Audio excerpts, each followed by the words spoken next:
রংপুরে ঠান্ডাজনিত রোগ বেড়েই চলেছে। দর্শক, এ বিষয়ে বিস্তারিত জানাতে আমাদের সাথে যুক্ত হচ্ছেন আমাদের সহকর্মী রেজাউল করিম মানিক। মানিক, রংপুরের হাসপাতালে আজকে রোগীর চাপ কতটা দেখছেন এবং চিকিৎসা সেবা নিয়ে কি বলছেন মানুষ?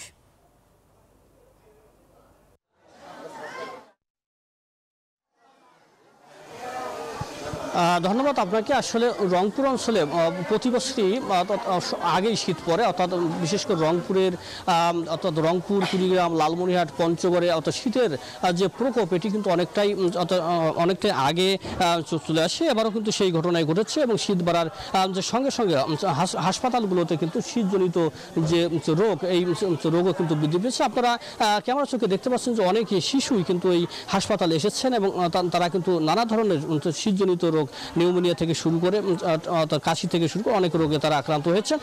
আমরা যদি একজন আপনার সাথে কথা বলতে চাই, আপনার শিশুর কি হয়েছে একটু আমাদেরকে বলবেন এবং কতদিন থেকে হাসপাতালে এসেছেন, চিকিৎসা কেমন পাচ্ছে? আমরা কালকে আসছি বাচ্চা কালকে হয়েছে সিজারে, বাচ্চা অনেক আঘাত পাইছে। আগে থেকে নরমালের চেষ্টা করা হয়েছিল। বাচ্চার ব্রেনটা ঠান্ডা লাগেছে কিনা? ঠান্ডাজনিত রোগ, ঠান্ডা লাগছে, আবার বাচ্চার শ্বাসকষ্ট হচ্ছে, আবার ঝিকুনিও আছে, আবার একটা চৌকের সমস্যা ছিল। এই জন্য আমরা কালকে রংপুর নিয়ে আসছি বাচ্চা। শুনছিলেন একজন মায়ের কথা, তিনি বলছেন তার শিশু কিন্তু তীব্র শীতের কারণে অর্থাৎ শীতজনিত রোগ, ঠান্ডাজনিত রোগে আক্রান্ত হয়েছে এবং হাসপাতালে নিয়ে এসেছে।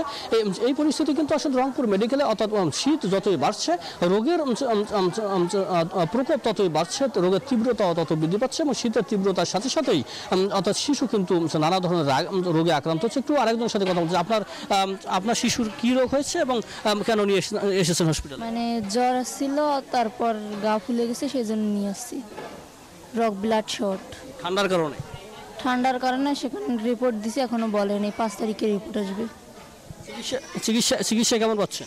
ভালো পাচ্ছি। মানে অর্থাৎ আপনি শুনছিলেন অর্থাৎ রোগীর স্বজনদের কথা, তারা বলছেন যে রংপুর মেডিকেল আসার পরে তারা কিন্তু চিকিৎসাও ভালো পাচ্ছেন। এখন অনেকটাই স্বাভাবিক পরিবেশে ফিরতে শুরু করছে রংপুর মেডিকেলের চিকিৎসা সেবা।